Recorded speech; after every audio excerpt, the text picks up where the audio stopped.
বেগম খালেদা জিয়া ও শহীদ president Ziaur রহমানের দেখানো পথে হাঁটার প্রত্যয় ব্যক্ত করেছেন বিএনপির সিনিয়র নেতারা। সোমবার জিয়া উদ্যানে খালেদা জিয়ার মাজার জিয়ারতের পর তারা এসব কথা বলেন। তারেক রহমান পরিবর্তনের রাজনীতির মধ্য দিয়ে আগামীতে দেশ ও জনগণের হয়ে কাজ করে যাবেন বলেও তারা আশা প্রকাশ করেন। মোবাশ্বের আহমদের রিপোর্ট।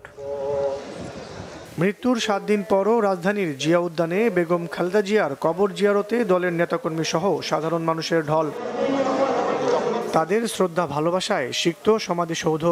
মৃত্যু হওয়ার পরে জানাজায় আসে শরীক হতে পারি না, এই জন্য ইচ্ছা ছিল যে আমি আমার ফ্যামিলি নিয়ে আসবো, আসে দেখে যাব, কবর জিয়ারত করে যাব।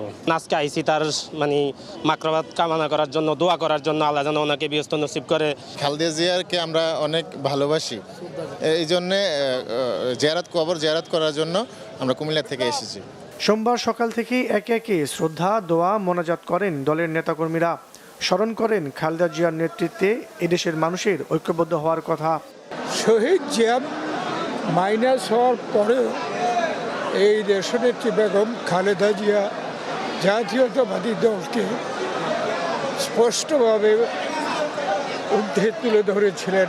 রাষ্ট্রপতি ছিলেন, সংগ্রাম করেছেন, জনগণের জন্য কথা বলেছেন, গণতন্ত্রের জন্য তার জীবনকে উৎসর্গ করেছেন, কোনোদিন থেমে থাকেননি। মানুষের ভোটের অধিকার প্রতিষ্ঠার ইতিহাসে, বাংলাদেশের মানুষের কথা বলার ইতিহাসে একটি অনন্য নাম দেশনেত্রী বেগম খালেদা জিয়া।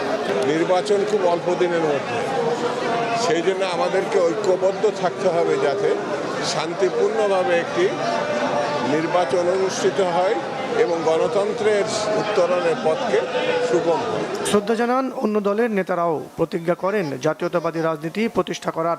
তারেক রহমানের নেতৃত্বে পরিবর্তনের রাজনীতিতে নতুন বাংলাদেশ দেখার অপেক্ষাও তাদের। মোবাশ্বের আহমেদ, বাংলা ভিশন, ঢাকা।